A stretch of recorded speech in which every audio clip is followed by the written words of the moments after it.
This is Canon Fodder, episode 41, live from Scotland. My guest this week, returning to Canon Fodder, is author, Twitter personality, Tukey's Mag, Paramore, Adem Reinspecs. How we doing, Adam? Doing very well. An honor to be here on the Canon Fodder podcast. I have spent the last couple weeks reading Shakespeare's Macbeth, watching some adaptions, researching interpretations. My head is just completely swimming with the dark Gothic imagery. I have a glass of red wine in my hand. It looks a little bit like a glass of blood, having read this play so recently. Now, I heard that in Arcadia, they recently put on a sort of town production of Macbeth. Is that true? This is true, yes. It was a sold-out production. There were rumors abounding that many of the cast members were having illicit affairs with each other, many married cast members, and more than a few injuries backstage. And apparently this is in line with the historical tradition of the play. Right. Yes. Yes, you don't say the title of the play. Actually, it's funny. I recently myself saw a production of Macbeth. It was fine. They really hyped up the combat. One of the soldier shields had like the Spartan reverse V on it. And then Macbeth's sword was a katana. And that kind of took me out of it. Yeah. But otherwise a fine production. And it started like 40 minutes late. So I guess somebody said Macbeth one too many times. Yeah. Well, I believe it. I mean, there's something about this play which, like, I feel I've been in a dark headspace since kind of immersing myself in it. Like, it does put you in a very kind of Grimm Brothers state of mind, you know? There's something about tempting fate. There's something about knowing your fate that not only is a curse, but it makes you something less than human. Right? And I think that's mostly what Macbeth is about. He's a brave warrior. He's beloved by King Duncan, and he loves King Duncan as well. He gets this news that he's going to be King of Scotland, as well as, and first a more higher ranking lord. Excuse me, a more higher ranking lord, and this changes him, right, to the point that, yeah, I mean, he loses his sanity, his humanity, and this supposed gift by the weird sisters, the witches, it's funny. I had Athenian Stranger on for another episode, and he said that one of the quotes from Ajax was, and I'm going to butcher it real quick, the gift of an enemy is torturous, or something to that effect. Like, anything given to you by your enemy is no gift at all. So anything given to you by a witch is the curse. Right. Yeah, so my first understanding of this play, I read this, I think, in high school or college. I don't know which one it was, but my first initial kind of understanding of what the core message of this play was like very much like the message of something like House of Cards, with Kevin Spacey and Robin Wright, which is that it's this tale of, very much this, like, what is the quote? Power corrupts and absolute power corrupts absolutely. Right. Type of interpretation, which I think is certainly a large part of this book. I think that's definitely a massive theme, is the weight of power, or maybe the corrupting aspects of power. But upon like reading this new time, like really getting into it and feeling, I think, more richly the characters' emotional states, this reads to me much more as a marital and sexual and psychological psychodrama Mm. about the dynamics of this couple that are essentially dinks. They're double income, no kids, you know, and what the sort of bleak, black, nihilistic effects of that matrimony lead to. That's we're, my kind of overall impression. we're dinks. We don't. We invite friends over and murder them. Yeah, exactly. Yeah, yeah. It's interesting So, that so you let me ask. bring up. Oh, yeah, yeah. Yeah, no, it's interesting that you bring up the the fact that they don't have children, that Macbeth doesn't have an heir, because yeah, heirs come up throughout. He's actually the only major lord in the play that doesn't have uh, a line of succession. Mm-hmm. And you know, he is king for a brief time and then sort of thrown to the dustbin. Sorry, you were going to ask something. Well, I was just going to ask. You know, you are the King Duncan of this podcast, and I wouldn't want to assassinate your authority. I want to know: do you want to go through this like more sequentially? Should we go through the acts, or would you rather go through it sort of loosely, going theme to topic to topic? How I do you? think I think we can do theme to topic to topic. Sure. It's, you know, I'll typically go over the plot of a work that is maybe lesser well known, Mm. or you know, if there's, you know, maybe if it's not as, say, thematically dense as something like Macbeth. But I think there's so much here that kind of going over and I mean, we can do little bits of plot here and there, but it's, you know, the plot is almost secondary to everything else. Wise, I think wise. Yeah, yeah.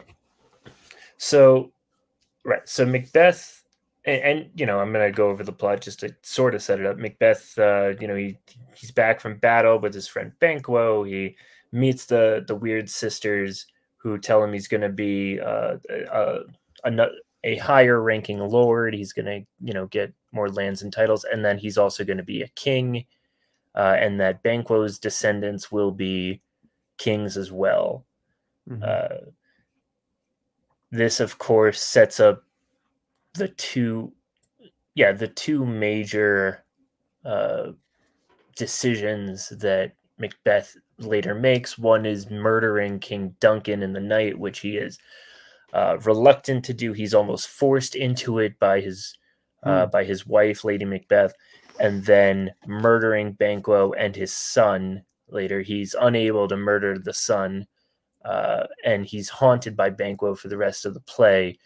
But this one, he sort of, you know, this one he does himself. He doesn't need to be egged into it. In fact, he kind of psychs himself into it. He's sort of gone mad with mad with power, to borrow the trope. Mm-hmm. Yeah, well, I think certainly the power is seductive and the power is attractive, but there's so in researching some of the interpretations here, I liked very much a word that Harold Bloom uses to talk about this play. He uses the word proleptic, that Mm, Macbeth has a proleptic imagination, which is like to say that he has such an overactive imagination, it's almost like synesthesia, you know, like these people who they can like smell sounds or hear, you know, like their senses somehow cross in this really vivid way.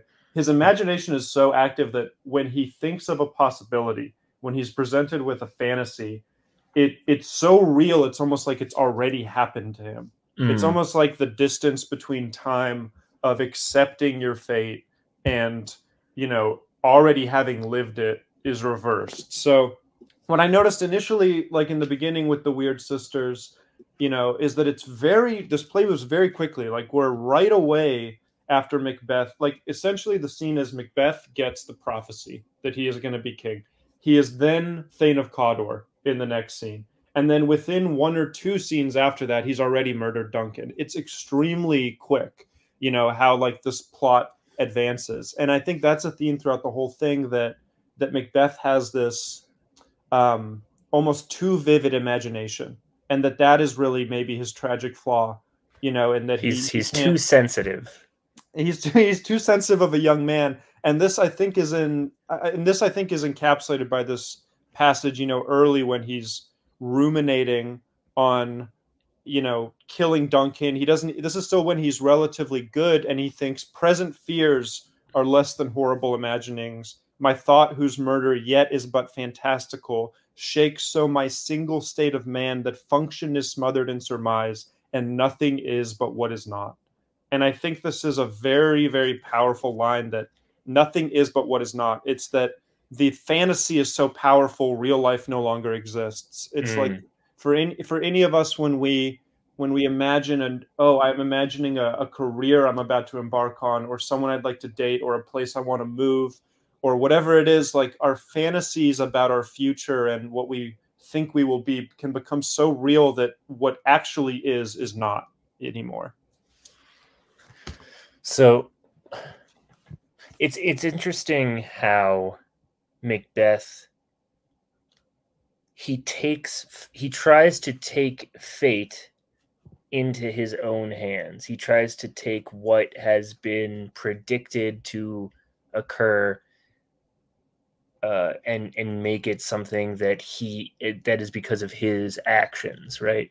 He's predicted to become King of Scotland, so he goes and murders King Duncan, right? There's no, he's both the plaything of fate, but then also trying to be the master of it at the same time. Yeah. So what do you read into that? What do you think Shakespeare or the play has to say about destiny or fate or free will? Does it clarify any of those topics to you? So as far as, you know, there's an interesting, well, I mean, you know, it's kind of banal to call the idea of free will and fate interesting, but I think there is, and it's the question that has probably most plagued humanity besides, like, you know, what is my purpose, right? Is where does free will stop, right, if it exists at all, and where does fate sort of you know, take a hand? You know, I'm a Christian, and I believe that man has free will, but then also that God is in control of everything. And for me, the difficulty lies in where one ends and the other begins, right? So when watching a play that has been written down by a man, right, or reading any piece of fiction where the where the ending has already been written down, you know, the character doesn't know it, the reader doesn't know it, but the writer knows how it ends, right? It's already preordained in that way, but we're just along for the ride. Very, very, very difficult to say what's what. It's like almost looking at a cube from a cube face on and only seeing a square.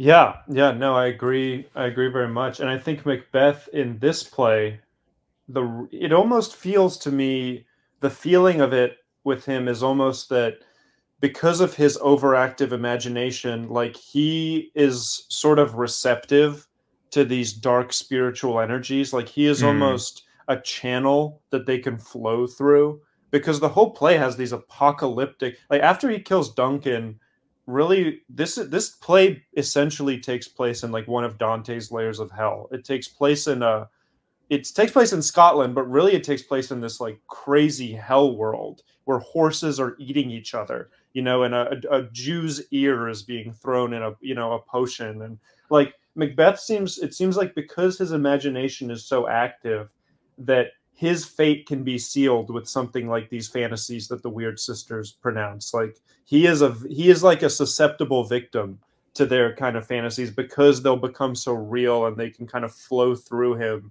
and be enacted so certainly, you know?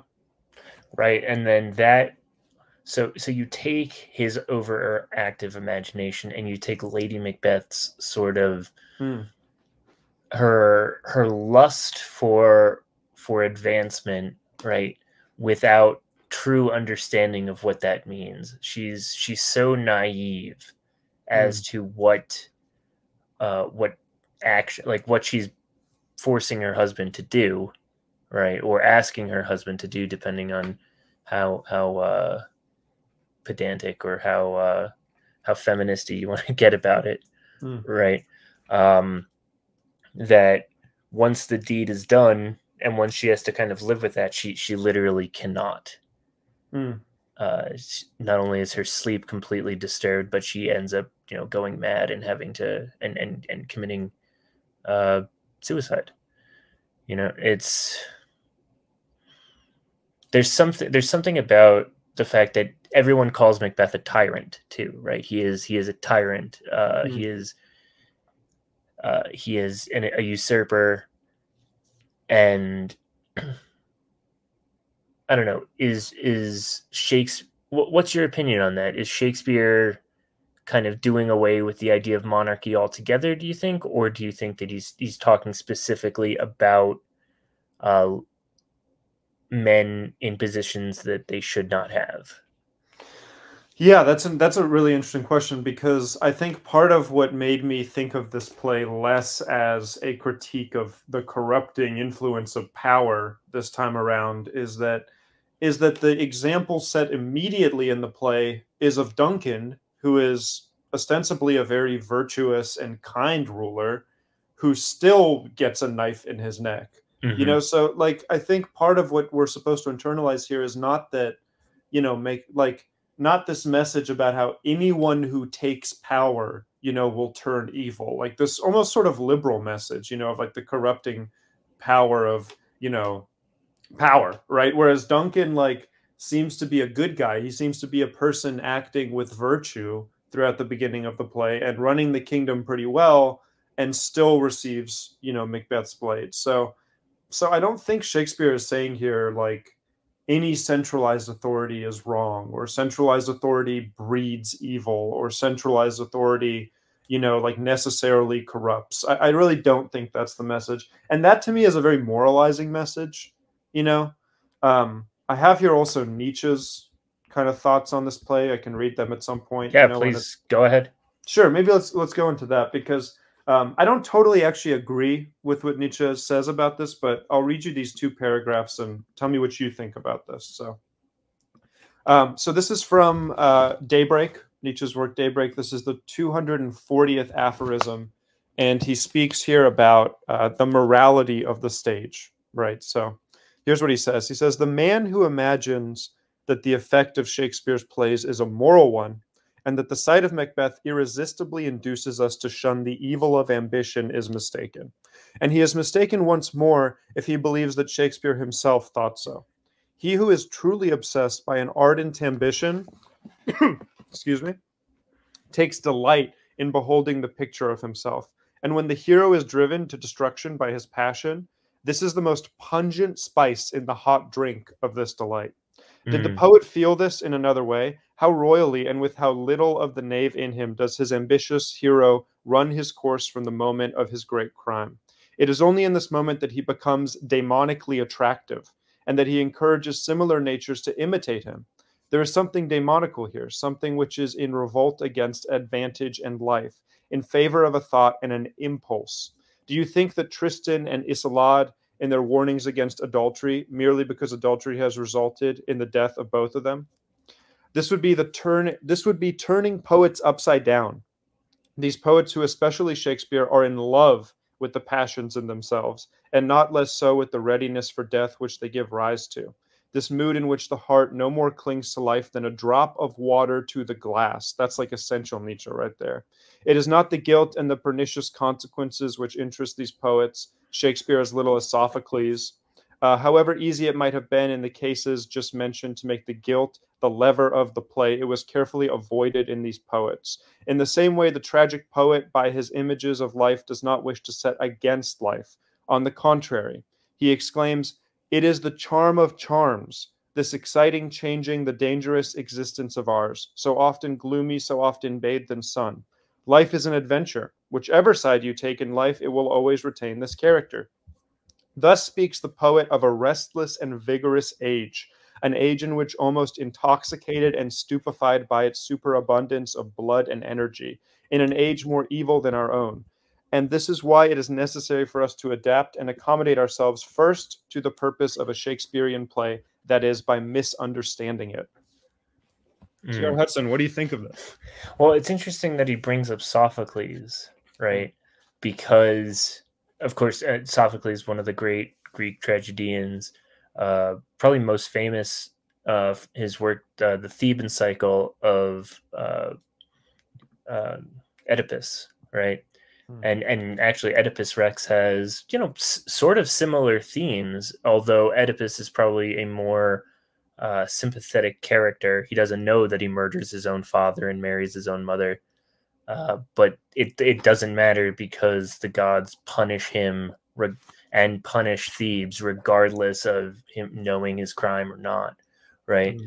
But it's still, we're still talking about, you know, in both instances, we're talking about what is fated versus what can be done by individuals, right? Just, you know, in some sense, Oedipus never had a chance and was always going to end up, you know, plucking his own eyes out, regardless of the choices he made, because he could only ever make one choice, right? Macbeth could only ever make the choices he made because he's been fated to do so. And I don't know, do you think that takes some of the sting out of the tragedy because it's so, it's almost mechanical? It's like, you know, inputs and outputs, like it's going to happen regardless? No, because I think the sting of this tragedy is not so much the anticipation of what will happen to Macbeth or his downfall. Like, it's not so much the plot or the suspense of it. Like you say, like, we know what's going to happen, and the sting is kind of already taken out, really, in the first act, right, where he runs into the witches. I think what's remarkable about this play, like the real sting of it, is our emotional identification with Macbeth. Like, I felt reading this, especially towards the end, when he's sort of like, when he's like figuring out what his last few options are, when he's really going through the last kind of resorts that he has left, that you really strangely, I felt at least, identify with him very closely.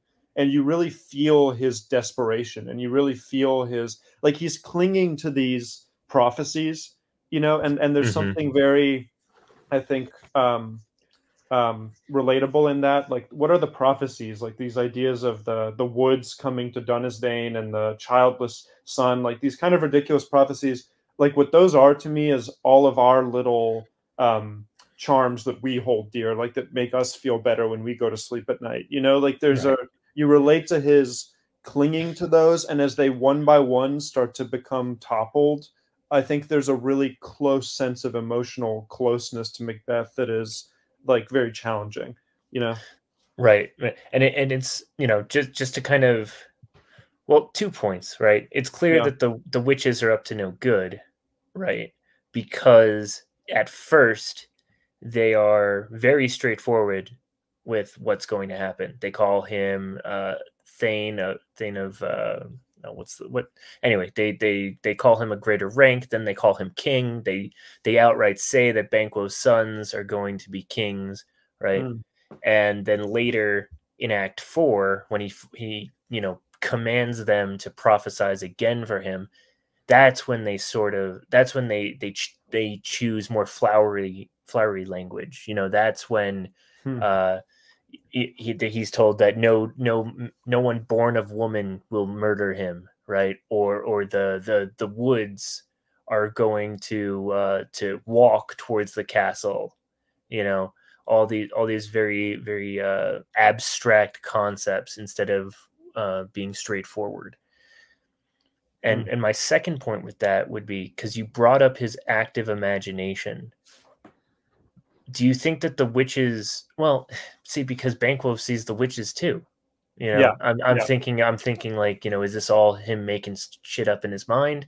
And then as he gets, as he sort of loses touch with reality later in the play, of course, the visions become more dreamlike, you know, but, you know, that's kind of thrown out because Banquo sees him. So Yeah, I I don't thought know. What are your about, thoughts yeah. there?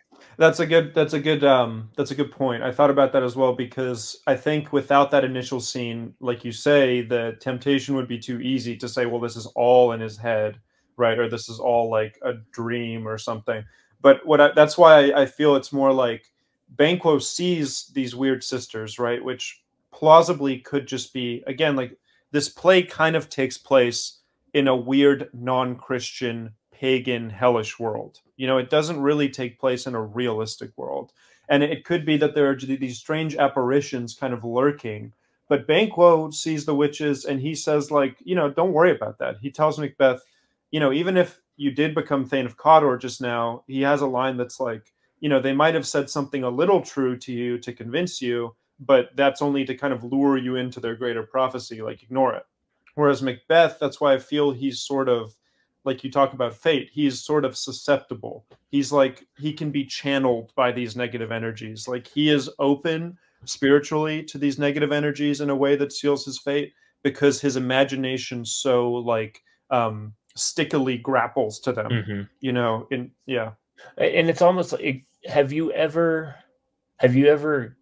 had a dream come true that you didn't know you wanted? You know, it's like you didn't you had no idea you even wanted this thing, and it's put in your lap, and it's like right there for the taking for you. You know, very very small example would be, Yeah. I You don't got one? know, like going to college for me was one thing, and you know, looking back, it's like, oh, you know, who wants to go to college these days? But I didn't think I was going to be able to, you know, and then circumstances were such that I was able to go, you know, which was, you know, pretty cool for me at the time. I couldn't imagine it being a whole kingdom. So of course you're gonna let your imagination run wild, right? You're going to suddenly this thing that was not even on your radar, Yeah, is within your grasp. What man couldn't what man could turn that down? yeah. You I know, mean, I it's think, you know, like yeah. what if tomorrow they said, Adam, you're going to be the first man on Mars? You know, what do you do with that?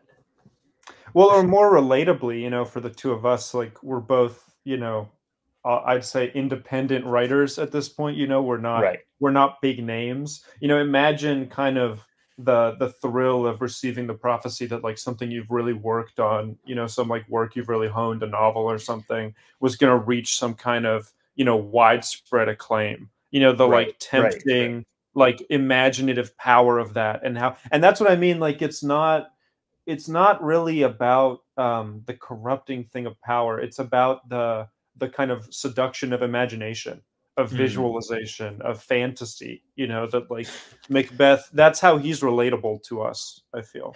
Have you this is going to be so stupid to bring up, but you know, only on Canon Fodder, folks. Have you seen The Prestige? Yeah, a The long time ago, the and I Christopher was not a Nolan. fan. Yeah. Oh, really? I think it's my favorite Christopher Nolan. Well, I, sell me on it. What do you have to say about it? because the you're basically, it's two Macbeths fighting. It's two Macbeths whose ambitions continue to run into one another, right? Through various means. One using what is essentially unnatural black magic, quote unquote, science to achieve his ends, and the other through, you know, body mutilation. But there's one line that when you said, you just happen to say the right phrase, because you know, Hugh Jackman's character says, man's grasp exceeds his imagination, you know, or something like that, like right after he performs like his amazing trick where he's clones himself and he's thrown like 50 feet away. Anyway, it doesn't matter, especially if you don't like the movie. We don't have to talk about it. But No, well, that's interesting. Well, I liked also, you know, it's interesting how you use this phrase to Macbeths, right? Because I think it's also interesting with this play. I feel there's kind of two Macbeths, not in averse visions like you described in The Prestige, but like the Lady Macbeth character. It's interesting to me. She is just Lady Macbeth. Like Hmm. she's not like Brenda Macbeth. Like Right. she's just like the female version of him. And I was She's surprised. almost an extension of himself. Exactly. I felt like and she actually has so little screen time. Like she has the scene after she is involved in the plot, right, to kill. Her main scene really is just the one where she's walking around insane. You know, it's really just that and the scene where she helps Macbeth kind of keep it together during dinner. But other than that, it's like her only function is really to kind of actualize her husband. Like she sort Mm. of exists to make him a man, quote unquote. Which may be a good. Maybe this is time to segue into the kind of It, sexual undertones. yeah, yeah, and Yeah, she's almost like a physical daemon mm, to his internal one. yeah, yeah. Almost motherish. Like she's like, yeah, a life coach to him or some kind of like a coach. Like, yeah, it's weird. I just like Tony Robbins in a Yeah, wig, yeah, handing him a dagger, like you got to right. do it, Yeah. or Shia LaBeouf, do it. Yeah. Well, so let me ask you first of all, what was your impression of their marriage? What do you make of this couple, their romance, their partnership? Like, I feel a lot is kind of between the lines here. What do you think of the relationship itself? Well, so I mean, it's obviously a political marriage, right? Mm, Like all of these happen to be, especially noblemen at the time, right? But it's an unsuccessful political marriage because it has not sired an heir, mm, right? So there's obviously a lot of tension there. And again, I'm doing what I hate, which is like when people either read too much into what's not there or psychologize too much, right? hmm. But you can Shakespeare sets this up as this marriage has been in trouble for a while. Mm, You know, just the way that they interact as soon as he comes home. Uh, you know, King Duncan comes to the castle and she does her best to be a good hostess, all the while plotting his murder, right? mm. uh,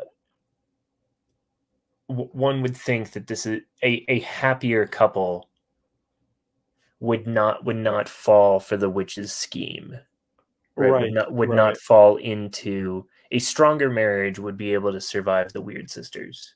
And by a stronger marriage, you mean a marriage which like has sort of fulfilled the purpose of marriage with an heir, with children. Yes. Yeah. Yes. Yeah. I agree completely. I think that, so first of all, linguistically, like you have constant double entendres. And I think with this work, even if that's not your style, like you really are supposed to read into the Hmm. psychology of it because I there's mean, even the Porter scene, oh my God. Yeah. right? Which is Yeah. like, just like his little is like he's giving pearls before swine, kind of, for the Right. for the low class people there who usually come to see his comedies. Well, yeah, Uh, the key thing he talks about is like erectile dysfunction. mhm. That to me, like erectile dysfunction is one of the main themes of this play. And there's a constant use of the word infirm. Okay, he's infirm of purpose. Okay, he's his constitution lacks. Like there's constantly these like he's not a man, he needs to become a man. So she's always referencing, I think, some kind of sexual inadequacy that he has. And like you said, they haven't produced a son. The history here that this is based on was that Macbeth had a son prior who was Lady Macbeth had a son prior who was killed and then remarried. So we can deduce that like she's not the problem. She's not Right. Aaron. He must have some issue. And I think when we combine her kind of degrading little remarks, with his overactive imagination, I think there's two possibilities.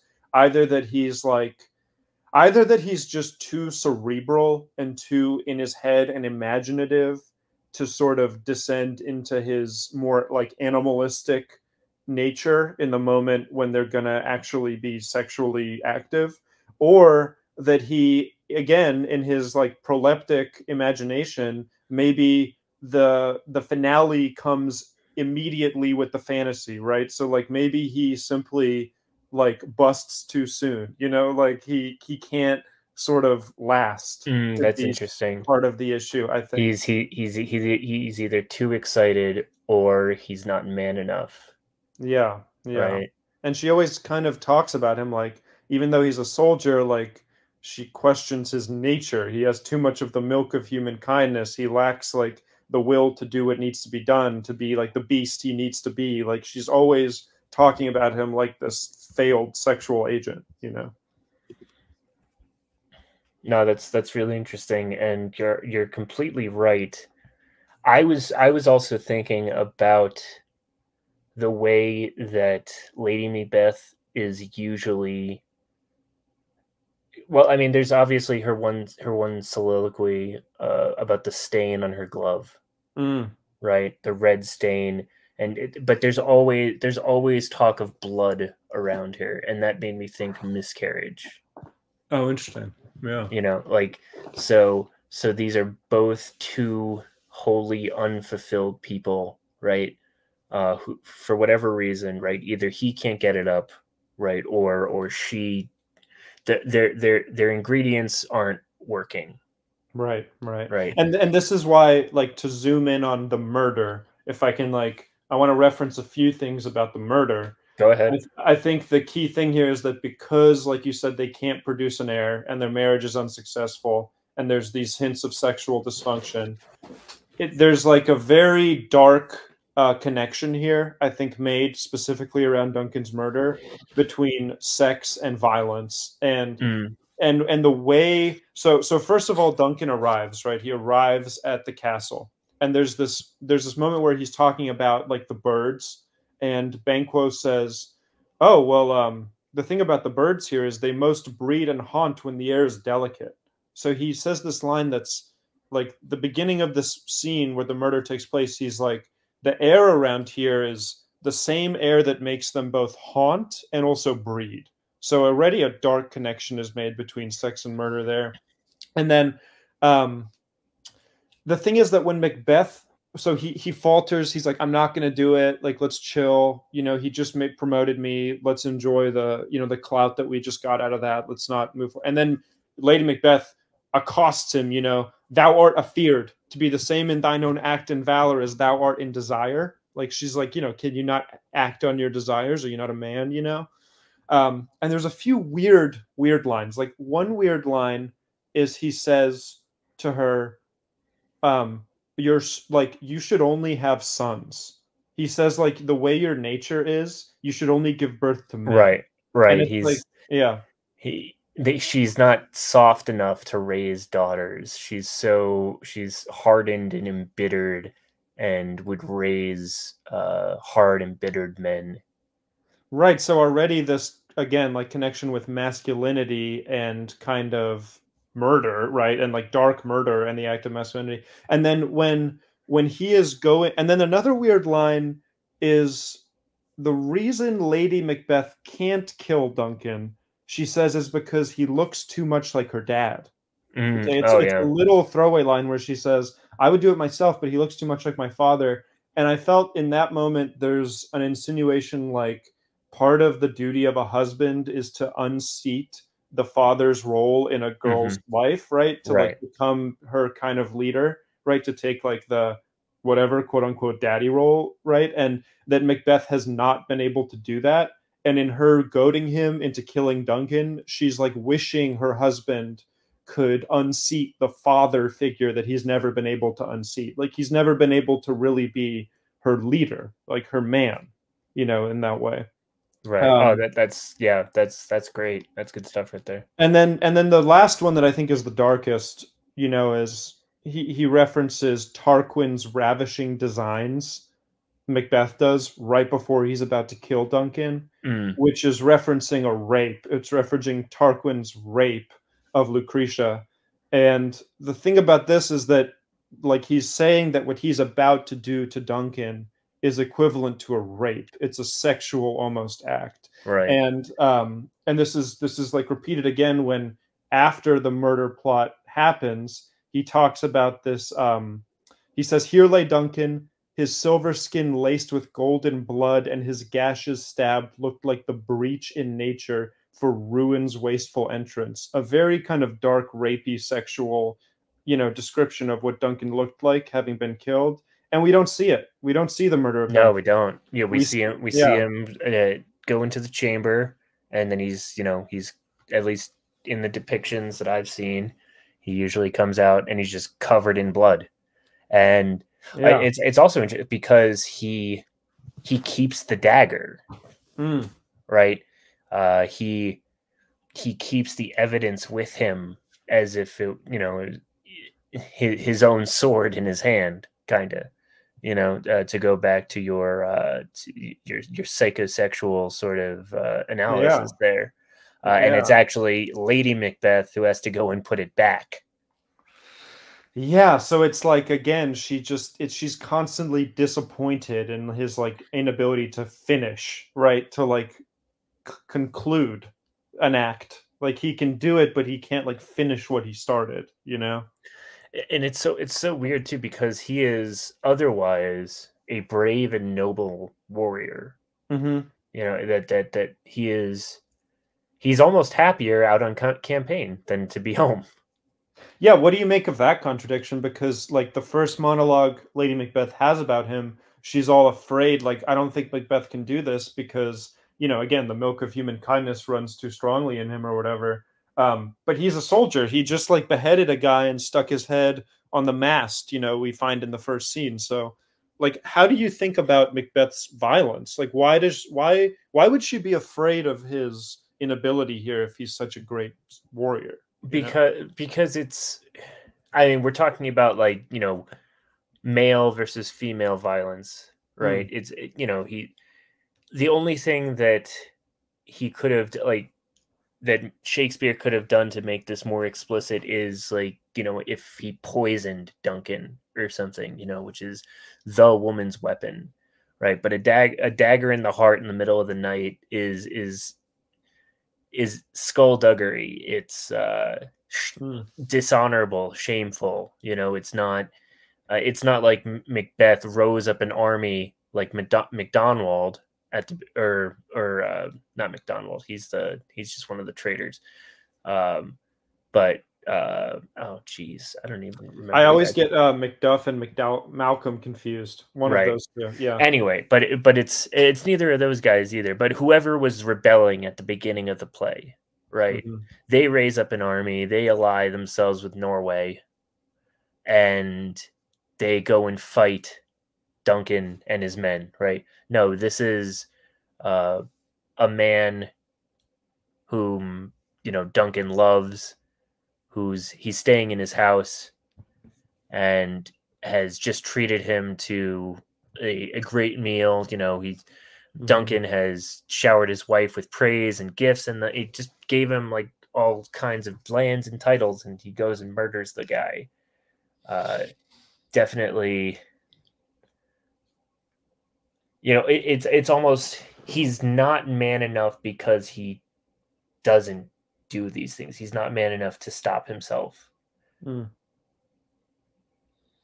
Yeah, interesting. What just a little bit off topic, but I'm curious what you think of this play as a Christian. Like what you think of this play's relationship to Christian morality and Christian authority and the time. I mean, we could talk about the great chain of being, where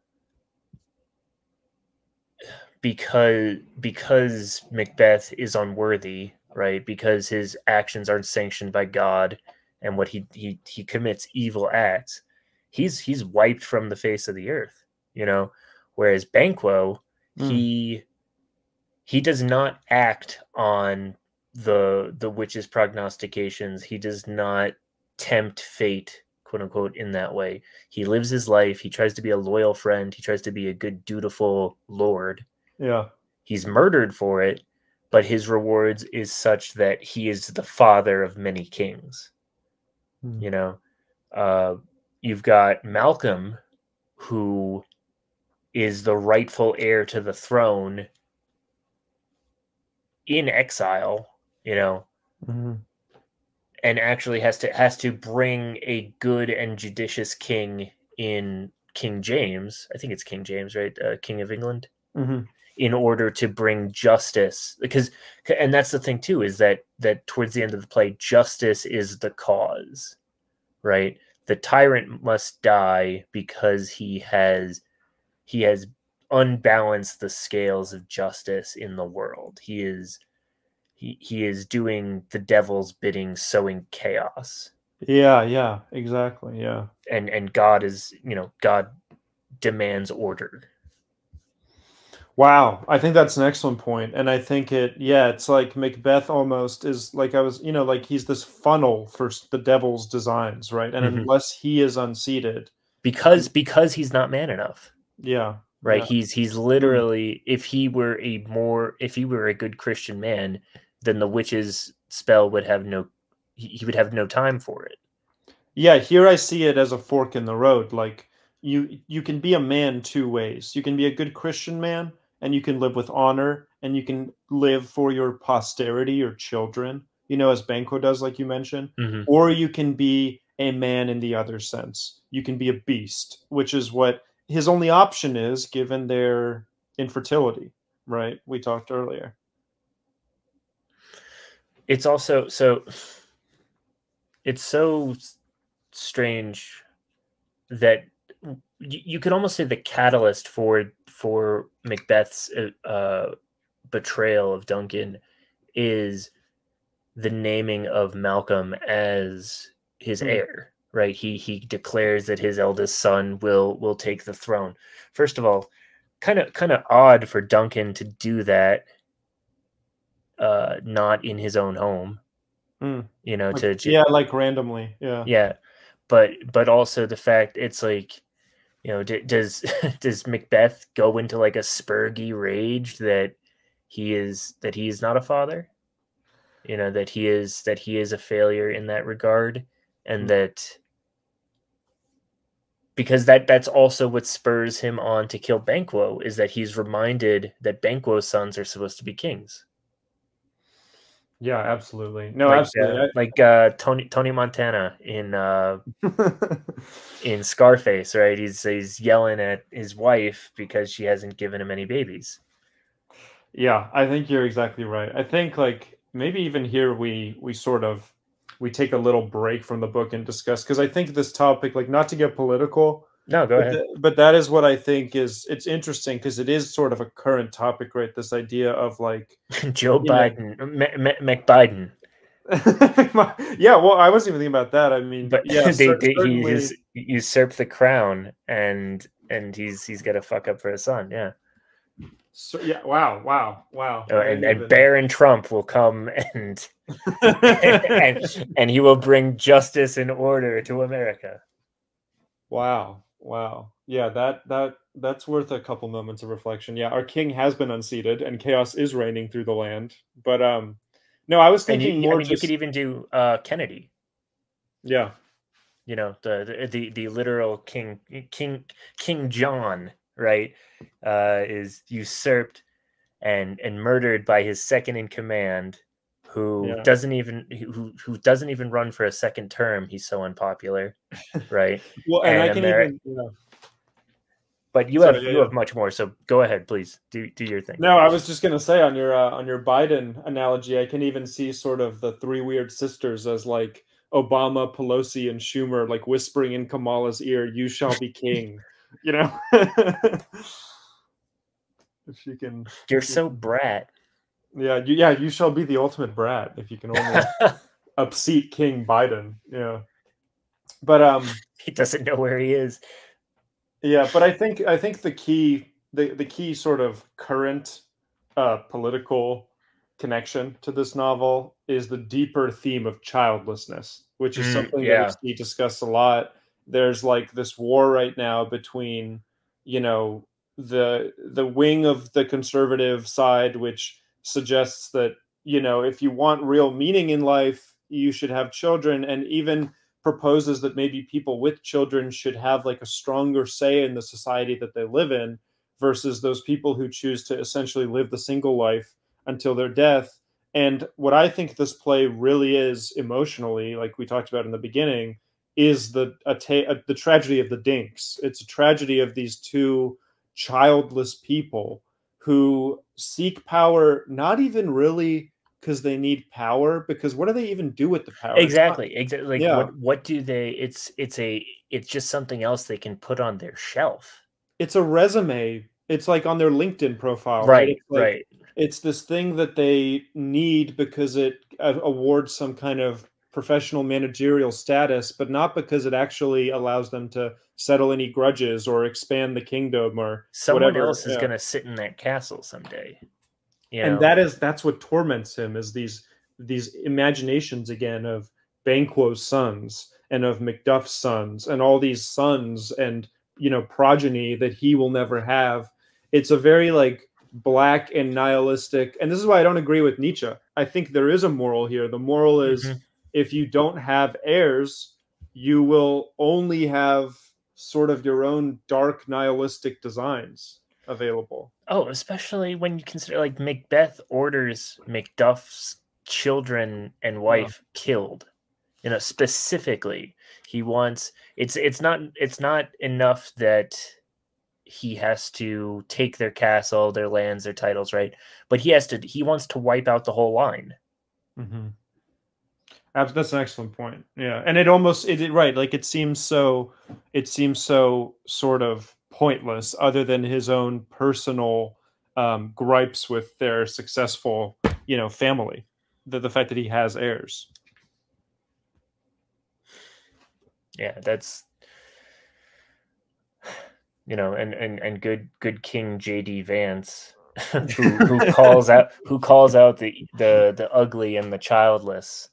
And the cat ladies, because it's like what is the point of living in a quote unquote democracy of no one? Mm-hmm. A democracy with no future. Yeah, this is, I think, the subtext of like a line, like when I don't have the exact line right in front of me, but when Macduff says something about how like the followers of Macbeth, like we can fight against them because they only follow him out of loyalty. I mean, like out of like not loyalty, they only follow him out of fealty. That's the right word. They only follow him because he's the boss. They don't follow him out of a sense of real love, and like you talked about, the great chain of being. And that is a real threat, I think, in society, that you can have people who only respect you out of a kind of, again, professional authority, but you don't have, like, the analogy is that Macbeth lacks children, but he also, like, that's an analogy for the fact that he lacks loyal followers, people who would follow him out of love, out of a sense of, like the king is the father of the country. The king is the head, he sits at the head of the table. You're not my real dad. Right, like he's this fake dad. He's not a dad, he's a boss. Duncan was a dad. He's a manager, even. He's a manager, yeah. Like you can have a good boss, but I've never had a good manager. Yeah, no, I think I gotta say, I think we're kind of dead on with this. And that's leaving this reading of this play, like I've been more motivated than ever, when the time is right to have children, because it does leave you with this feeling, and maybe now we transition to talking a little bit about the ending here and the famous monologue of like, what is your life going to be if it's only about yourself? And what is your life going to be if it's only about your own, tomorrow and tomorrow and tomorrows? It's like there is no tomorrow. He really had, like, even if he thinks that he's not going to die in this battle, I think part of the reason that he's so distraught is because he knows that it's over, man. Like he's just rearranging deck chairs in the castle. Well said. Yeah. Yeah. Let me read the final monologue here. Let's talk about it. Yeah. So he says he hears that Lady Macbeth has committed suicide, right? So she has realized the bleakness of this professional life and of the titles that they've accrued and the guilt that they, the stain she cannot wash out, as you mentioned earlier. And he says, she should have died hereafter. There would have been a time for such a word. Tomorrow, and tomorrow, and tomorrow. Creeps in this petty pace from day to the last syllable of recorded time, and all our yesterdays have lighted fools the way to dusty death. Out, out, brief candle. Life's but a walking shadow, a poor player, that struts and frets his hour upon the stage, and then is heard no more. It is a tale told by an idiot, full of sound and fury, signifying nothing. What do you think, T.R. Hudson? I mean, yeah, he's just laid it out, especially the way that we're looking at it right now. He has nothing. His reign, quote unquote, is an aberration in the line of succession, right? He is a footnote in the lines of better families who had better priorities, right? He's almost like a petulant child that no one is paying attention to. And as soon as everybody leaves the room, he's going to stop crying, because what's the point? Wow. There is no tomorrow for him, and he's looking back at his yesterdays, thinking of all the ways that he could have set himself up for real success, real sustained success. It's kind of like in the Game of Thrones books or TV show, and again, only here, folks, are you going to get such banal comparisons, but I like the character of Tywin Lannister because his whole deal is, we have to keep the family line going. We have to ensure the strength and the security of the House of Lannister more so than our own petty ambitions, right? Because you have to think past one lifetime if you want your family to be successful in the world, right? And I think that's the reason that people are so pissed off at the boomers, because Tim Dillon has a really good bit on them, but they didn't want to have children, right? They inherited the greatest economy in the history of the world, and they went on cruises. They partied with it. They watched the ship go down, but they made sure to have another frozen margarita before the lights went out. I think you're exactly right. Yeah. Why is it that you think the boomer generation in particular, had this kind of, like you just said, this sort of almost like materialistic, hedonistic? Because they had it. If I were one of them, I probably would have too. If you're like, and they were the apex of the American empire. And I think that the reason that we're seeing things go to hell so quickly is just because technology is getting better. And it's undoing things that would have slowed decline, like family formation, like duty, like the church, right? So without those things replaced by, dinks, of course it's just going to unravel super quickly, and more traditional society, more people who are not, say what you want about all of these groups that are coming to America, because, the jobs are better and bringing, 5 generations of their family with them. They're living in the same house, like these people didn't build America, but they're certainly going to try and build their own name. They're loyal to themselves above everything else. We can't even, like, heritage America, quote unquote, can't even get that.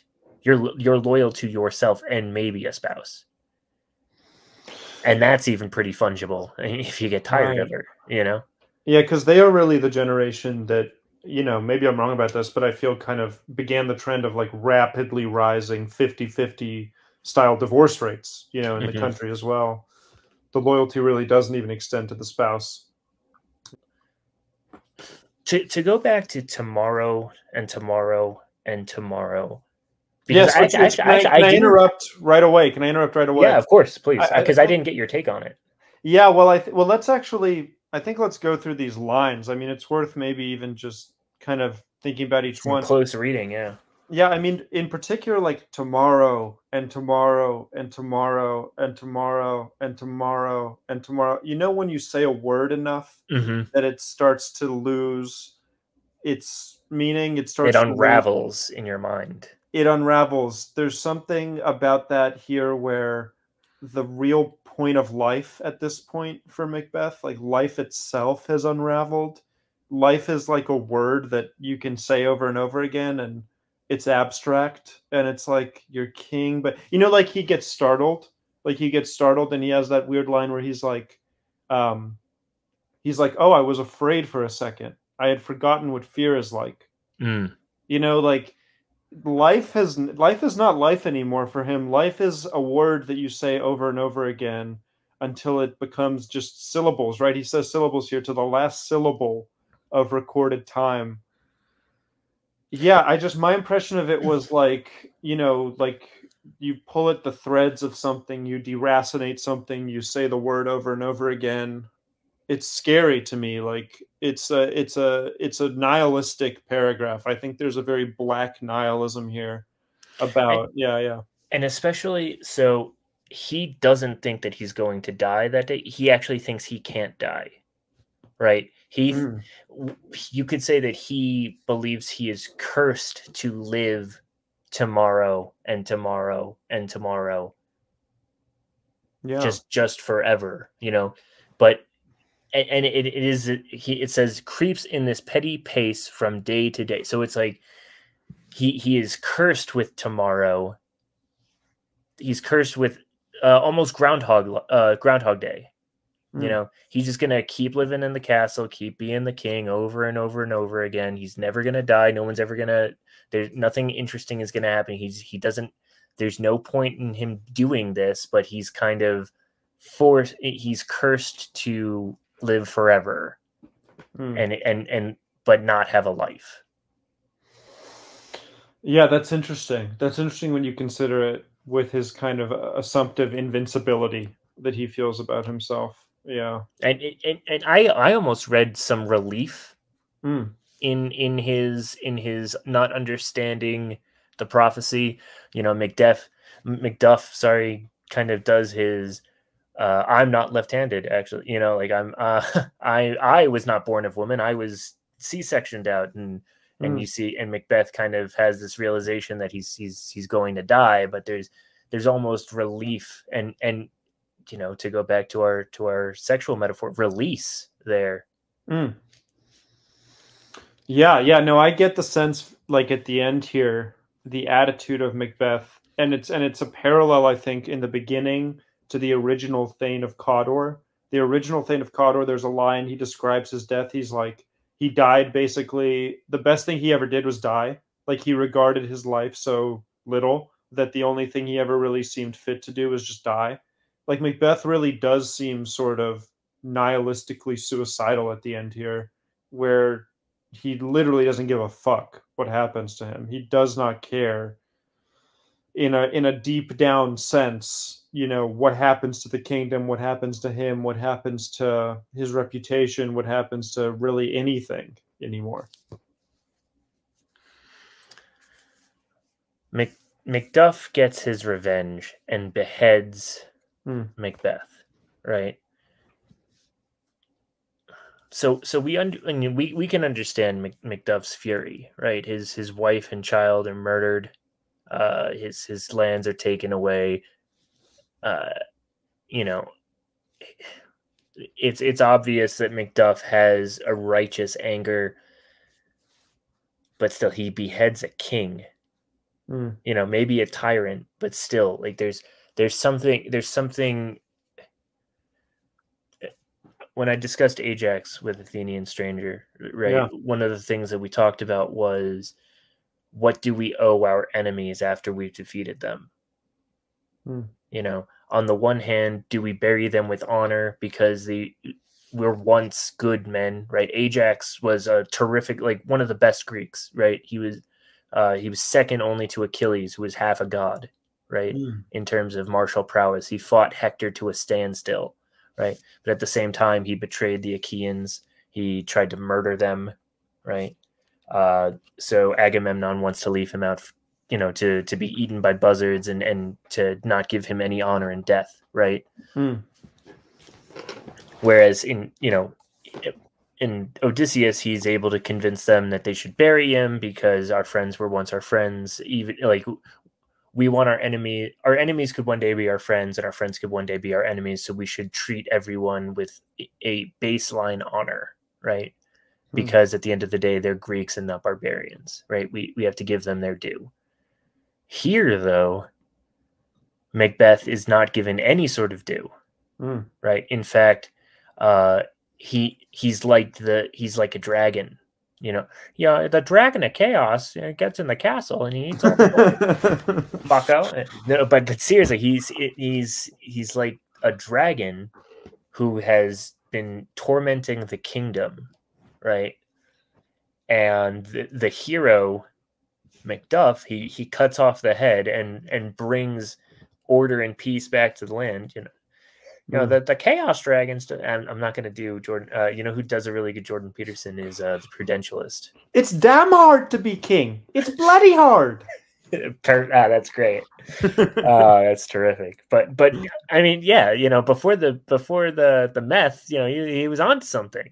You know, like, I'm sorry, I'm laughing at your impression. It's dead on. But jeez, I'm glad you liked it. No, but Macbeth is not given any sort of due, and I think it's also that in and of itself is part of any sort of Christian messaging, right? Is that he communed with witches, he communed with witchcraft and the devil, right? He became, you know, less than human. You know, he rejects God, he commits murder, he does all these terrible sins, and he gets his head cut off. And that if that's all that happened, he'd be lucky. But it's not. He on the other side, he's way worse is happening to him. And I don't think anybody is you know, I'm assuming that this is a Catholic play just because it's set in Scotland and also at the time. Just because of the time that it's written in, you know, no one's probably saying prayers for Macbeth to get out of purgatory or for God to have mercy on his soul. Yeah, you know, he's pretty much damned. I know. This is why I think your point in the beginning about his, like, you know, his essentially like has no, his boundness to his own fate is so key, because he's not really even an individual. Like the way you're describing it, he's really just a faucet that evil flows out of. You know, like he's, again, like I was saying, a conduit or a channel of evil. And yeah, like there's no why treat that with any, like you're saying, kind of honor or Christian finality. Like, why not just shut off the faucet? Like he's a walking shadow, a poor player who frets upon the stage, you know. Like, and it's really, you know, one of the things that I don't like about Shakespeare is that he kind of jerks himself off a little bit with how important theater is. whether it's this or the fake play in Hamlet. Yeah. You know, he's like, oh man, you know, it's like you know, venture capital guys or crypto guys talking about how great venture capital and crypto are.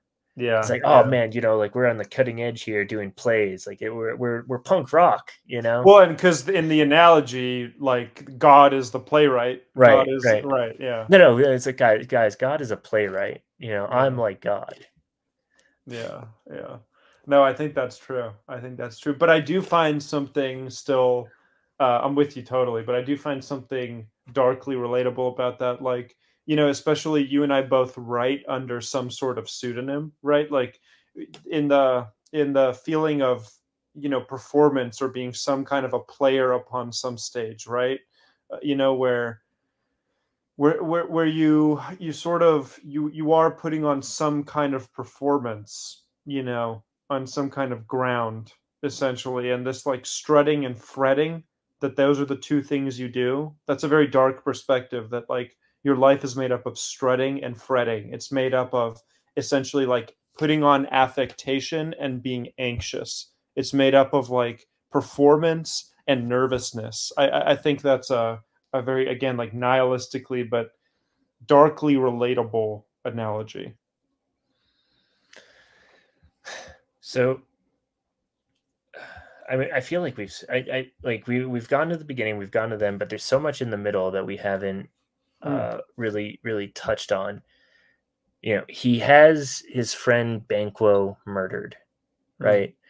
By, you know, these creepy sort of assassin, like faceless assassin guys. At least, you know, like in the versions I've seen, they're usually almost dressed like hangmen. You know, like these like faceless executioners. Yeah. Right, because they're not they're almost like demons that he sends out. Yeah. And he literally he murders a child. I don't know. I have no words, you know. Like no, it's very dark. It echoes what he does to Macduff, and there's just a little bit again of that kind of. No, I was talking about Macduff there. No, I mean Banquo's son. Oh yeah. Gets away. I forget what the son's name is. Fleance. Yeah, that's what I was going to say. Is there's that little bit of hope that Macbeth will, you know, doesn't have, where Banquo can be like, Fleance, run. You know, maybe Fleance will be okay, you know, even as he is slain, right? Like for Banquo in that moment, because he has an heir that can run off and be saved, he doesn't have that same tomorrow and tomorrow and tomorrow blackness about he can die well. Yeah, and with a clean conscience, and right? Also, with a clean conscience. Yeah. So I had a point. We're talking about Banquo. We're talking about his son. Crud, I lost it. All right, we'll circle back to that maybe.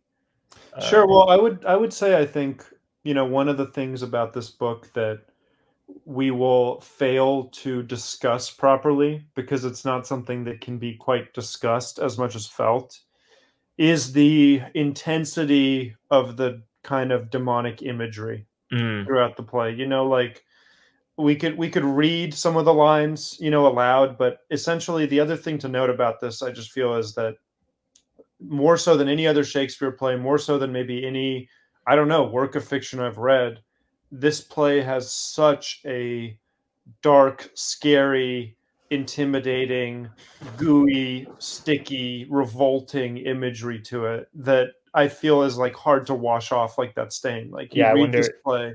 I wonder if we're going to be cursed for discussing it. Yeah, it feels that way. I mean, it does feel, especially I think in the scene where the weird sisters are concocting, you know, the stew that will give Macbeth the visions of his future. You know, not in the beginning, but later on. Right. You know, when he like demands answers. That scene is so. It's so like visual. It's so visual. Like you develop Macbeth's imagination that we're talking about in that scene, because of how descriptive these, again, like repulsive, chthonic ingredients are that get added to the soup. Like there really is something a little bit hypnotizing about the gross, graphic, witchy imagery here. Yeah.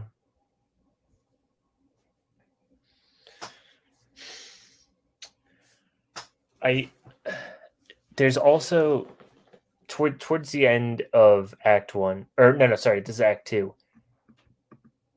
Macbeth also he believes himself to be covered in blood, even though it's supernatural. You know, he sees like a bloody dagger that isn't there, right? So much so that Lady Macbeth has to finish off, or has to plant the daggers on the I guess the chambermaid, not chambermaids, but you know, his the guards, right? And then actually Macbeth claims that he's so angry at the king's death, he kills the guards before they have a chance to come to their own defense. Right. And people buy that, kind of. You know, it's I don't know. Yeah, yeah, kind of. What do you make of that? Because it's like right away you have the two sons, Malcolm, and they run away because obviously they figure they're next, right? But how is it that, it's like, oh, you're saying that the king died in your castle and then you killed the guys who you think did it before they had a chance to deny it? I don't know. Yeah, my reading was that it wasn't too bought. Like it was bought in the moment because what else are you gonna do? But like I think when he gives that speech, which is actually a very well written and interesting speech, where he covers it up by saying, who can be loyal and calm in the same moment? Who can be like tempered and Right. not murderous when they see a friend killed? But I think immediately Banquo must be suspicious. Banquo knows something is wrong here. I think immediately the sons know something is wrong there. I think it's one of those things like no one's going to overtly yell out that they don't trust Macbeth or they don't buy this. Everyone's in shock. Like everyone's in such shock about it that they can't really react. But the quickness after the murder, by which like the whole kingdom seems to start to revolt and hate and turn on Macbeth, to me shows that the story is not all that believable. Yeah. He doesn't have the, well, it's funny because we don't see his coronation. Yeah. Right. So we don't see like the royal, because a coronation is a nod from God. Right? That this is the man whom God chose to lead the kingdom. Right? He has the mandate of heaven. Macbeth doesn't have that, right? We almost, there's almost no, like, God is nowhere near Scotland in Macbeth's reign. It's so, yeah, you're right, man. It is dark.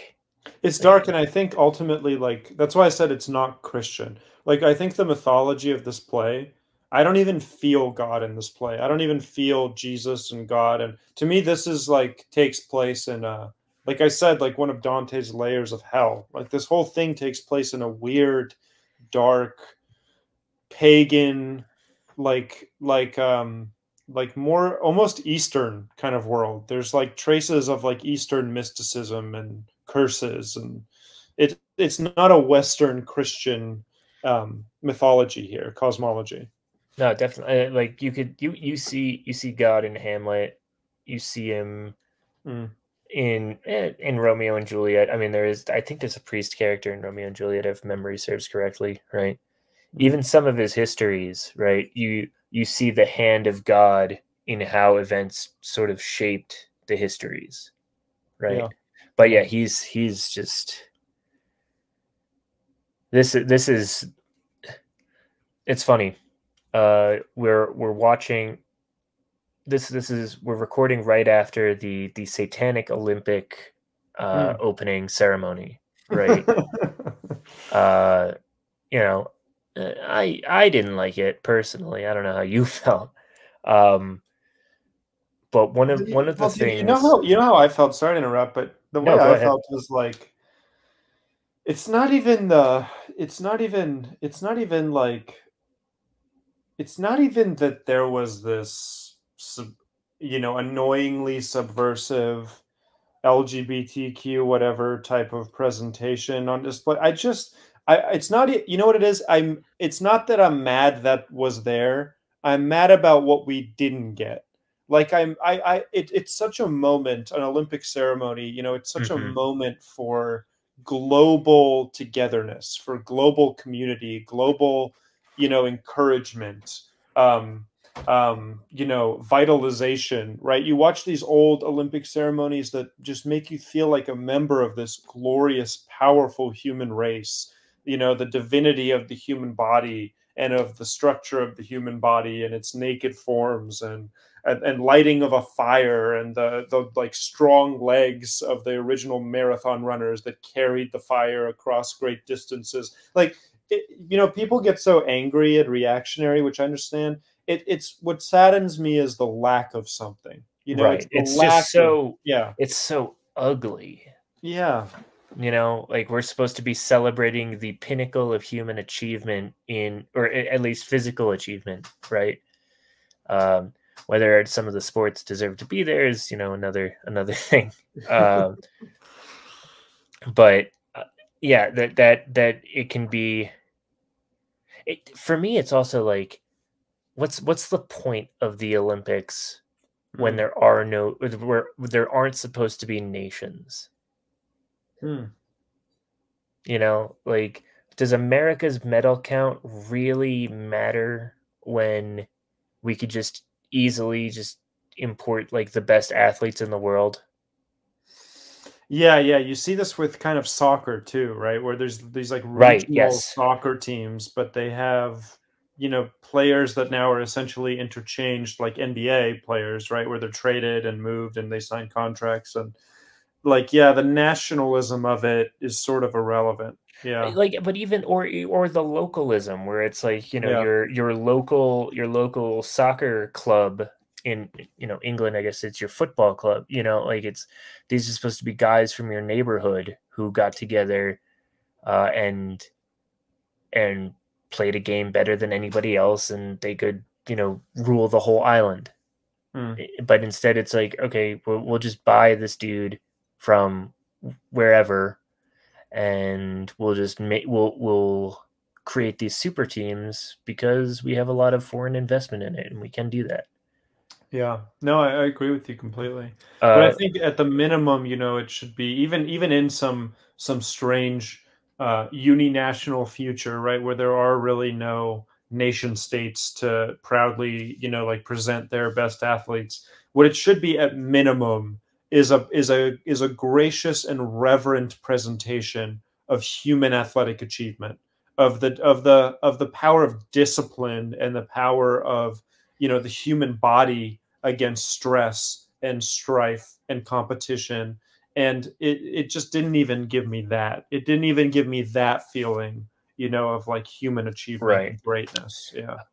All of that is to say, because there's a reason I brought up the Olympics and that Mm. opening ceremony, is one of the reasons that I came to God Yeah. is because I saw one how basically I saw his inverse, right? I see evil in the world, and I see these people who, you know, they believe that they're worshiping the devil, so I'll believe they're worshiping the devil too. And like that scares the crap out of me, you know. Mm. Like I believe uh, that they believe that they are sacrificing to Moloch or something, like there's it's not just a prank, so Yeah. that spurred me on to, okay, well, who do they fear, who do they hate? The they hate God, you know so Yeah. maybe that's almost a proof in the inverse. Yeah, there is something in the weird sisters of that phenomenon that you're talking Exactly, yeah, about. so Yeah, like yeah. their existence, their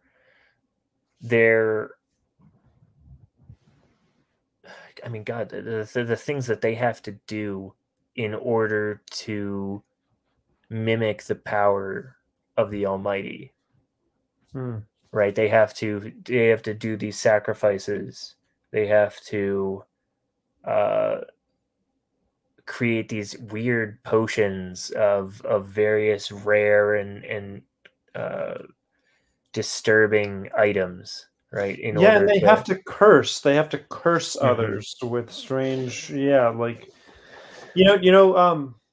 I would like to ask you, I would actually like to return to what you mentioned in the beginning. I think we've discussed the book well. I would like to go back to your thoughts on free will. And I would Mm, like to, because I am a believer in God. I mhm. believe in God, but I've always also struggled with this notion of free will and agency.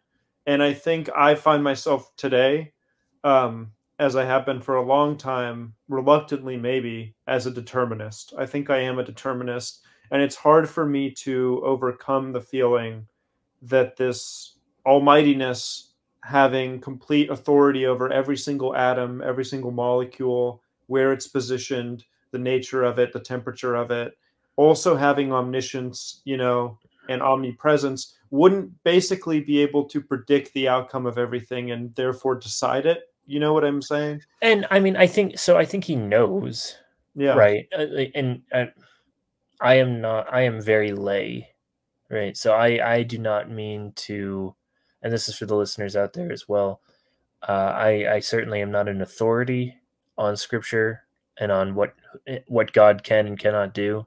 Yeah. I'm just learning myself, you know. So if I say anything that is heretical or wrong, it is not out of malice, but simply ignorance, which I wish to correct.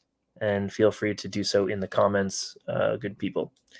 That being said, it has been explained to me somewhat convincingly, but also there's just always this nagging in the back of my mind, and I bet it's always going to be there, right? That God knows everything that's going to happen, but you have some wiggle room to act, right? It's not. It's like you watch a sports event the next day, like a recording of it, that you're watching people live out their will, right? They don't know that this has already happened, right? But it has already happened. Again, this is that's an analogy that was given to me. I don't love it, but it's the best I got right now, you know. Yeah. Well, let me ask you this. I think this is the key hypothetical when discussing free will, is that, you know, if you, and this is something like Sam Harris talks about a lot, it's stuck in my head very much, and it's been a difficult thing for me to kind of reason around. Like, imagine, so T.R. Hudson, you walk into a room, you know, and there are 3 cupcakes in front of you. There's the blue cupcake with a certain amount of sprinkles and toppings. There's the red cupcake with some, you know, Reese's Pieces on it. There's the yellow cupcake with some, you know, this one's kind of banana flavored. It's like a more fruity, whatever. You know, it's like, okay, you walk in the room, these 3 cupcakes, you pick a cupcake. If there were a million identical T.R. Hudsons who walked into a million identical rooms with a million identical versions of these 3 cupcakes, and everything in the room was exactly the same, do you think you would always choose the exact same cupcake? Because the question that's being posed there is, given a set of circumstances, given an external environment, are you always destined, like Macbeth, to follow the path that is essentially makes the most sense, that follows from the circumstances? The path of least resistance, you know. Not even least resistance, just almost like it is the only. The question is, do you have the option to do otherwise? Because if you would always do one thing, then how can you say you have the option to do otherwise? This is a question I've always struggled with from a Christian perspective. You know, I don't have a good answer for that. I'll need to think about this for half a second. I'll probably edit out the blank space as I collect my thoughts. Yeah.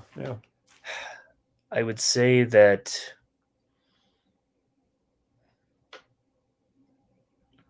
we have a tendency to think of life in snapshots and in moments. In walking into a room with 3 cupcakes, right? And believing that everything that has happened before and everything that will happen after doesn't matter for the snapshot that is the moment right now, right? If there were a million me's, I find it implausible, impossible even, that it would play out the exact same way every single time.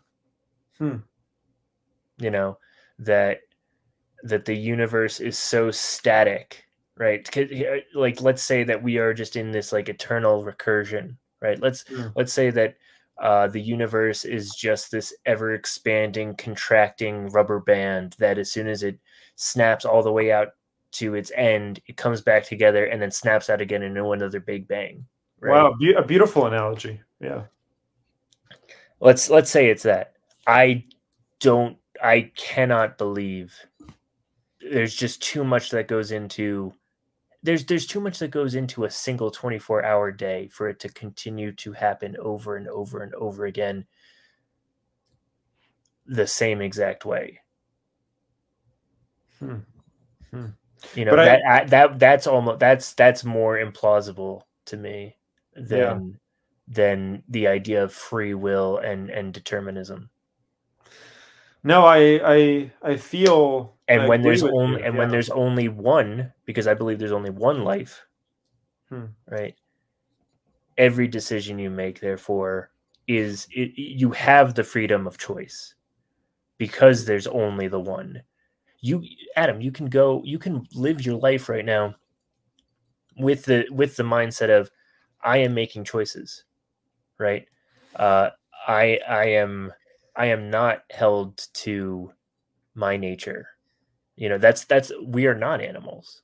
You know, I said path of least resistance before because, you know, you set up a campsite or you set up a hunting spot, right? And you want the elk to come through a certain path that you're aiming at. Well, you cut off the other paths. It's not going to walk through brush when it has a clear certain path. You know, animals don't really know about ambushes so much as humans do, right? There's the one thing I don't like the hypothetical of a million times because we only have the one. I see. At least I believe that. Yeah. You know, or I and again, I don't have proof of that. I don't have a study. I don't, you know, actually, you know, you wake up every day doing the same thing. But I don't know. It's hard to answer that question because I dismiss the premise in some ways. Yeah. No, that is interesting. I think it does answer the question, and I feel very strongly in my day-to-day life, you know, what you were saying, which is that I have this agency. Like right now, I have this agency. I can choose what I say to respond to you. I can choose, you know, how I can choose the rest of my night. I can choose what I eat, what I drink, how I spend my time, where I go. I feel this, but I also can't shake the feeling like when we're finished with this recording that everything we said to each other today, you know, even the fact that we discussed Macbeth, you know, like why did we discuss Macbeth? We discussed Macbeth because I was out last week with a friend and we were at a bookstore and we were looking around at the books and we saw these copies of Macbeth and there were two and we could get identical copies. And so I thought, oh, that'll be fun. Let's each get a copy of Macbeth. Maybe we'll both read it. And then by a synchronicity, you reached out to me and said, hey, what book do you think we should do? And I thought, oh, well, I just picked up Macbeth. I would love to hear TR's thoughts on that. Maybe we'll discuss. You know, I can't help but feel that when this is over, when I look on it, that all of the little factors that led to it will seem predetermined to me. They'll seem like the only possible outcome that could have been a result. And even if there was another possible outcome, if I could have chosen Hamlet or I could have chosen King Lear, I didn't. So why did I not? What lacking factor prevented me from choosing that other thing? In other words, if I didn't choose it, there must have been a reason why I didn't choose it. And I cannot live in the universe where that alternate reason presented itself. Do you know what I mean? Oh, definitely. Yeah. So I remember earlier I said, oh, I forgot my point. I remember it now. And I'm glad that you brought up this point because it ties in well. My friend, the billionaire psycho, right? He whose Substack you should all be reading. He's terrific. He gave me a piece of advice when it came to writing tragedy. You have to give your character the chance to choose differently. You have to give them a choice and they have to choose wrong. They have to choose the path of destruction. It's not so much that we put them on rails, right, and lead them down the path and they're sort of like this passive victim to fate. They have to be actively choosing their downfall, right? Hmm. And I think in some ways that is more true than something than life, right? Because we are, who's to say that we haven't, Adam, you haven't chosen your own downfall when you were 10 years old. Wow. You know, who's to say that the reason that you picked up Macbeth the other day is because you made an actual, not even an informed choice, you made like a bullshit choice in college because you could have picked a different English class, right? But you picked the one with the pretty girl in it that you wanted to hit on. Hmm. And you heard half of a lecture about Macbeth, and that kind of stuck with you forever. You know, we don't know why we choose the things we choose. Really, we don't know ourselves as well as we think we do. Hmm. And we certainly don't know what the universe, or what God has in store for us. We don't even know ourselves. Huh. Yes, this is why. Wow, what an analogy. I mean, you brought up fiction writing, right? You talk about this piece of advice. You have to give your characters the choice. You know, we talked earlier about the tomorrow monologue, which maybe pretentiously Shakespeare like likens himself to the god of this world as a playwright, as the god of his production. You know, this makes me feel maybe it's that. Maybe like, because that is my sensation, that maybe it's God choosing, right? And like we are in some way like actors, you know, on this stage, like we are somehow, to take the opposite view, like we are like part of the plot. We are like part of the story that this playwright is constructing for whatever reason. Um, you know, I hear you, but I can't shake that. I guess I Oh, can't shake that feeling. dude, Yeah, I'm with you there. I yeah, get it. You know, again, I'm not lecturing you, and I'm not trying to. yeah. Uh, But maybe also it's maybe that is a kind of comforting admit, like shirking of responsibility on my part. Maybe that gives me the license to feel like however things turn out, you know, I was part of some play, right? I was serving some role, and I can kind of avoid my own responsibility in it, you know. maybe, but I think I reject that because I believe we do have choice, Yeah. right? Now, okay, there's this YouTuber that I really like, that helped me with some, you know, basic. He's a not an evangelical Christian, but he's like kind of non-denominational, right? Uh, very good for, he's, you know, he goes to college campuses and he like talks to people about God and Jesus, and very sweet man, very learned, right? Mm, And one of the things he talks about when it comes to free will is the existence of love, mm, right? Love, and love as more than just a biological necessity for procreation and mating, because you know there's more than just physical love between man and a woman. There's the love of brothers, the love of friends, right? There's the love between a couple, uh, a married couple, that is more than just, you know, physical, right? mm, It's more than just chemical. In fact, sometimes it doesn't even make sense, and that has to come with a choice, right? Because God did not want automatons. He mm, didn't want slaves. He wanted people who could freely choose to love him. But inherent in that choice to love is the choice to hate and to reject and mm. to do evil and to sin, right? So in some weird way, man's tragic flaw, if we're looking at it in a literary sense, right? Mhm, mhm, Which I think is kind of reductive, but you know, go with me for a second. Uh, man's tragic flaw was that he could choose, but mm, it's also the most beautiful gift that God gave us, and it is actually up to every man, woman, and child, less so children, I believe, but every man and woman to make the choice to love God.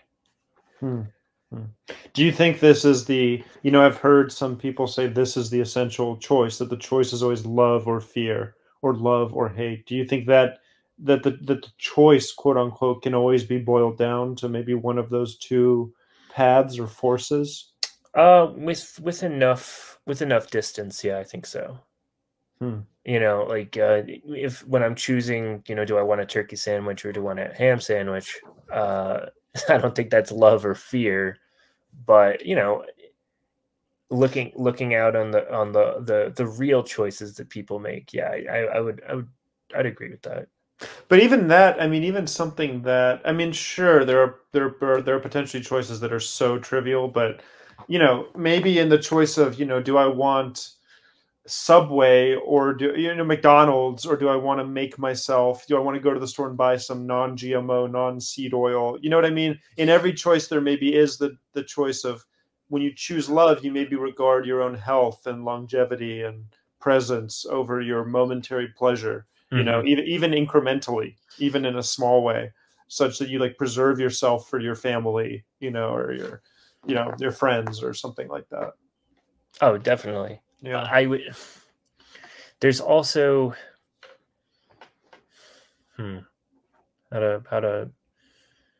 there's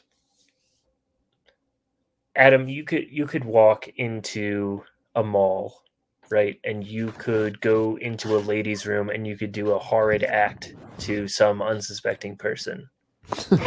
I believe that you have that choice. I believe that you have that in you to do. I think you probably think you have that in you. I'm sure, dude. How many? I mean, I have horrible passing thoughts. These nightmarish visions. My imagination gets away from me sometimes. Of course, I think this is, not to interrupt, but this is the ultimately sinister, empathetic effect of reading this play, is that we must relate to these horrid visions, these like vivid, synesthetic, movies that play out inside us. Yeah. Oh, definitely. Like, and I get to be the main character of, I could be Hannibal Lecter. How, like, awful, scary, but it's there. What are you going to do with it, right? I could even posit, Adam, that that's more you. That's more the natural you than it is than the person who walks around not doing that. Wow. Yeah. Because if we went back to like the caveman days, right? If we went back to caveman morality, right? Or the might is right morality, you would have no problem doing these things. A beast, like Lady Macbeth does. Yeah. Beasts, like and I think your mic cut out a little bit, but a lion can kill a zebra and then pounce on the nearest lioness. Where's the quote unquote consent? Where's the quote unquote love there? Yeah. It's your nature, the thing that is that you were quote unquote born this way, right? In some way, yeah, you were born this way. You were born a sinful, and I don't mean to. Yeah, I'm not gonna get into total depravity because I don't necessarily believe it, but you do have that capacity. Absolutely. Yeah. Can I tell you a story? Yeah, of course. Yeah, dude, please. So, I'm talking a lot. Yeah, no, but you are locating my mind in an area where there's a lot of fruitful anecdote, I feel. So this is something that happened to me on, what was it? This was Saturday morning. This is something that happened to me on Saturday morning. I have a friend who is a devout Catholic. I will call him Josh. I went with Josh to go deliver some paintings to some customers. He works at a company where they sell paintings to customers. He needed to deliver them.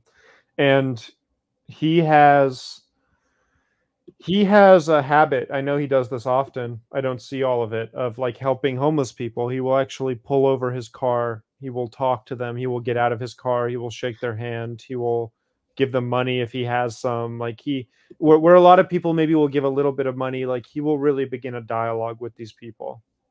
And what happened was we were driving and we pulled up to an intersection, and he saw a homeless guy, and out of his window started talking to him and invited him into the car, and said, "Let's go get you a phone." He realized the guy didn't have a phone. So we went and we had one other friend with us to go get him a phone. And immediately Josh gave him all of the money that was in his pocket. Okay, so that's the setup for the stories. He's given this homeless guy, Scott, all of the money in his pocket, and we're going to go buy him a phone. So we arrive at Metro PCS to buy him a phone so that hopefully he can get a job or an apartment or something down the line. And there's a old Mexican woman selling fruit right next to us, right? She's selling fruit right next to us, and she clearly hasn't made a lot of sales and still has her container, her cooler is full of fruit. So she asked us, can we buy some of the fruit? And all of us realized we have no cash on us. And almost immediately, Scott, the homeless person who's been given the money, who needs it desperately, realizes that he should offer up some of this money to the Mexican woman so that we can buy some of her fruit and she can take some money home. And he does. And we spend $20 on a bunch of her fruit. And then immediately notice that there's another homeless couple nearby, these two, who seem hungry, seem skinny. And so again, wordlessly, in a kind of collective acknowledgement that was wordless, again, we just pass on the fruit to the two homeless people, you know. And so there was this moment where money and resources and food and what was needed all exchanged hands between many different parties that didn't know each other at all, had no prior relationship. And there was something I felt there, like you're discussing. There was some in that moment, in that exchange, in that swirl of resources, in that swirl of freely given item, you know, there was like something I felt there about God and something I felt there about love, that was very powerful. And this was something that was not an apparition, or it was not anything like supernatural, but the presence of it in that, again, like that flow, that swirl of resources, was very real. Yeah. And that's beautiful, man. Thank you for sharing that with me. And the listener. And I wonder, you know, because I again, metaphysics is not my bag, right? But maybe God arranges the pieces on the board and just lets you kind of choose your own adventure from there. You know, who's to say that you don't pick up Scott, right? Who's to say that Scott, he's been on rough times and he doesn't want to spend money on the fruit because he needs the money for himself. Who's to say that, you know, oh, that fruit looks pretty good. It's so, I would argue that it's easier to act selfishly and fearfully, that, and maybe I'm a selfish, fearful person, and that's why I think it's so natural to do that. I think I am too, and that's why it was stunning. It was not my idea; it was my friend Josh who initiated, right, this whole swirl of grace that I saw in front of me. But yeah, no, I think you're exactly right. It felt both, like we're discussing, it felt both like it had been conducted in some way by some playwright, you know, some grand like force, and also like the choice was made between many individuals to not act in that beastly way you described earlier. It was a strange, yeah. And perhaps it's not contradictory. Perhaps it's complementary. I don't know. I almost want to end it there, unless there's something else that you want to add. I think I have nothing else, T.R. Hudson. It's been an honor. It's been a great pleasure, my friend. Yeah. Why don't you please tell the people how they can support you, where they can find more Adem Reinspecs, and you know what you got coming down the pipe. Yes, well, the only thing I wish to shill is my novel Mixtape Hyperborea. If you enjoyed you know, some what I have to say here. Maybe check it out. The cover looks, what I always tell people, the cover looks very cool. If you don't read it, it'll look cool on your shelf. You know, it has like, I spent a lot of time making it in Photoshop. So that's the only thing I want to show. And we'll make sure to have a link to your book as well as your Twitter, your X page, and yeah, we'll make sure that people come check you out. As for me, you know, subscribe to Double Dealer. Give us a few bucks by becoming a paid subscriber. You can have your own episode of Canon Fodder. Buy a magazine. Support us anyway, or support our partners, the OGC, WBS Apparel. Those are all great guys. I have a couple books out that you can find. I like them less as days go by. I'm excited for this new project that I'm working on, and I don't know how to end podcasts, so we'll just say insert ending here.